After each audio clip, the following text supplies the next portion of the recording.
Hey Jake, after price appreciation, I'd love to work with you. I hold 30,000 XRP. Is that enough to qualify for institutional custody and borrow 25% against it? With interest and fees, would I pay? And how can I use the remaining 75% to cover all my expenses without selling? So you're thinking about this the right way.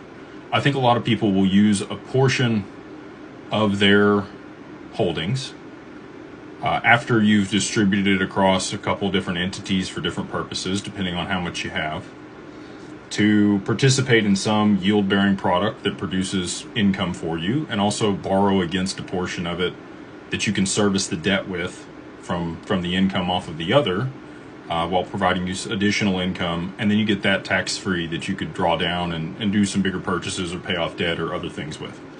And you won't have to deal with the taxes. You would have to deal with the taxes on the income you're producing from whatever yield of return products you're putting your XRP into, because that's additional income. But if a portion of that was going off to service debt, then you get to write that off if you have it structured the right way.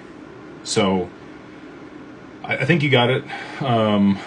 Probably most people, I don't think, are going to be leveraging more than 50% of their holdings. It's really going to depend on the interest rates. If you can borrow and earn at about the same interest rate with about the same amount of risk, I think people will do that and then use the income that they're generating off of the second half of their assets to cover the interest on the first that they borrowed against.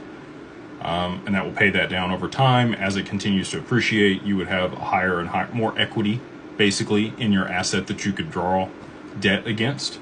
Doing this inside of an insurance policy would be even better. I might know some people working on that. But when it comes down to it, I think you've thought through this the right way. We would love to work with you.